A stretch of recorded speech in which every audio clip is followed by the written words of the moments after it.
Have you ever felt a chill run down your spine?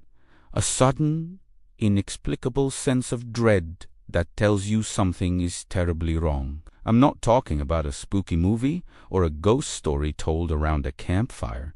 I'm talking about real, raw fear. The kind that grips you when you realize the world isn't as safe as you thought. This is one of those stories. It's a story about a door that should never, ever have been opened. This all happened a few years back to a friend of a friend. Let's call him Alex.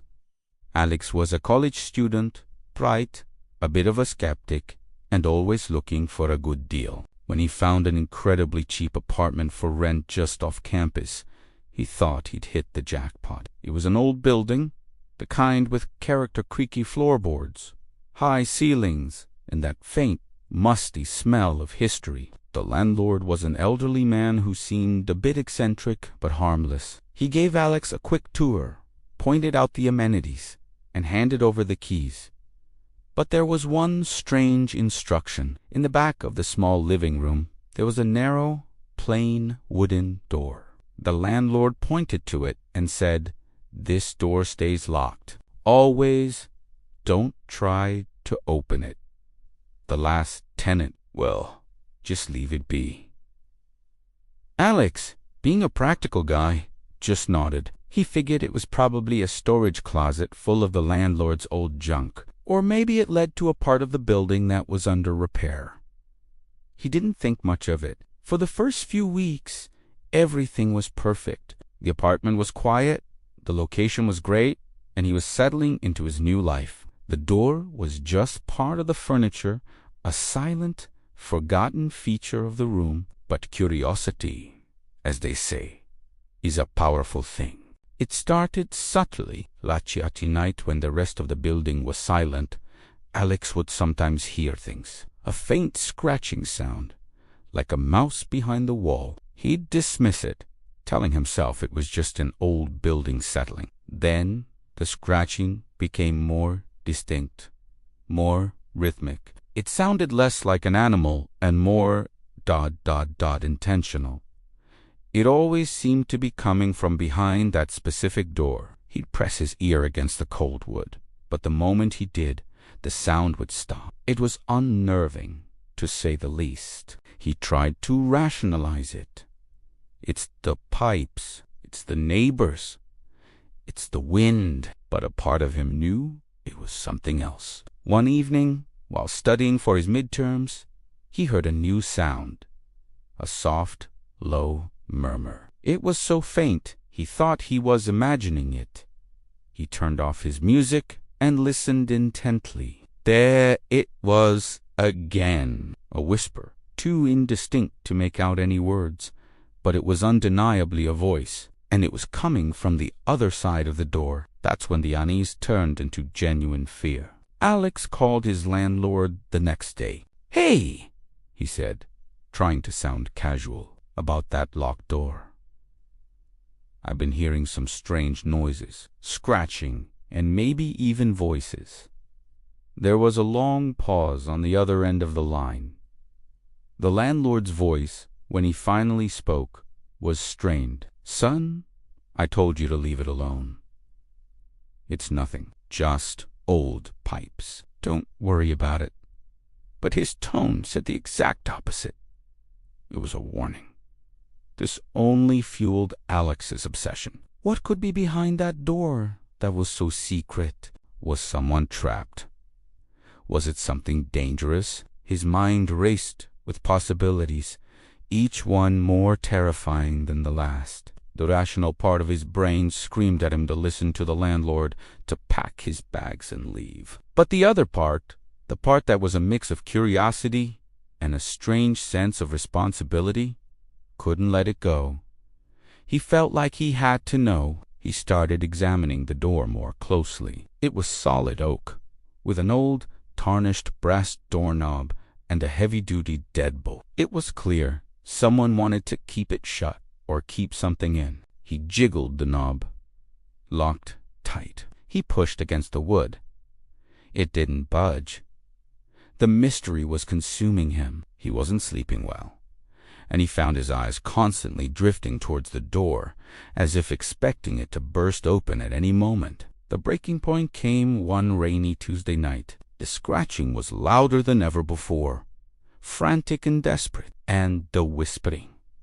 It wasn't just a murmur anymore. He could almost make out a word, a name, being repeated over and over. It sounded like a plea for help. Alex's heart was pounding in his chest. He couldn't stand it anymore.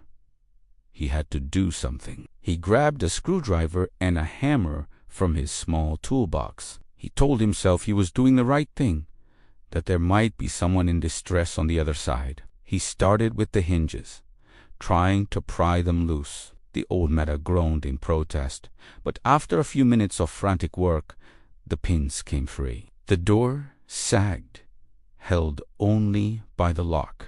Then he went to work on the deadbolt, hammering the screwdriver into the frame, trying to splinter the wood. The noise was deafening in the small apartment, echoing with his own heavy breathing.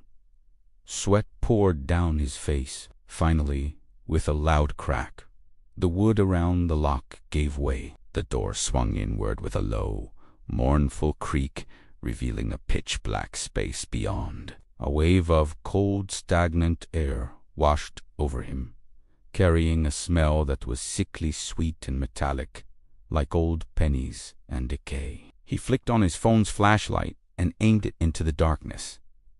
It wasn't a closet. It wasn't another room. It was a narrow, steep staircase leading down into what looked like a cellar. The walls were rough, unfinished stone, slick with moisture. The stairs themselves were old, wooden, and looked incredibly unstable. Hesitantly, he took the first step down. The air grew colder with each step. The smell became more intense. His flashlight beam cut through the oppressive darkness, revealing nothing but more stone and shadow. "Hello?" he called out, his voice trembling. "Is anyone down here?" Only the drip, drip, drip of water answered him. He reached the bottom of the stairs and found himself in a small, cramped cellar. The floor was dirt. There was nothing there. No furniture, no boxers, no sign of life, just empty, suffocating space. He felt a wave of confusion and disappointment. All that fear, all that effort, for nothing. Was the landlord just a paranoid old man? Were the sounds just in his head? He turned to go back up the stairs, and that's when his flashlight beam caught something on the far wall, scratched into the stone.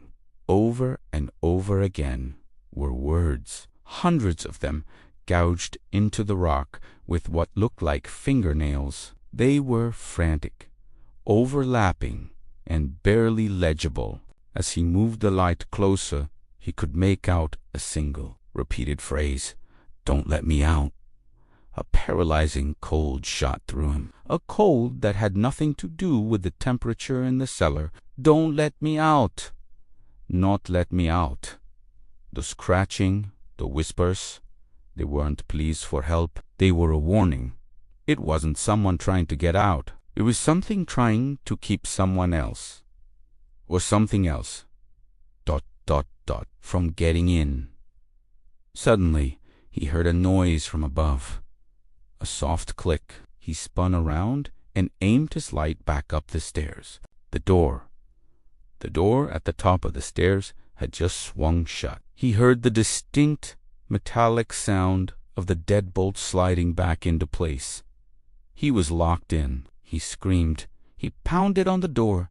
He yelled until his throat was raw, but there was no response. He was trapped in a cold, dark cellar, with nothing but the chilling message on the wall for company. We don't know how long Alex was down there. A week later, his parents, worried that they hadn't heard from him, called the police. When they forced their way into the apartment, they found it empty.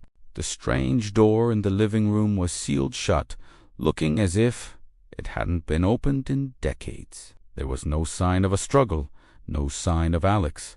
He had simply vanished. The only thing out of place was on the inside of that door. On the side facing the apartment, there were fresh, deep scratches in the wood, and a single, desperate phrase had been carved into it. "It's in the room." The landlord was questioned, but he claimed to know nothing. He said he warned Alex, the previous tenant. He'd also disappeared without a trace. The police searched the building but found no cellar, no hidden staircase.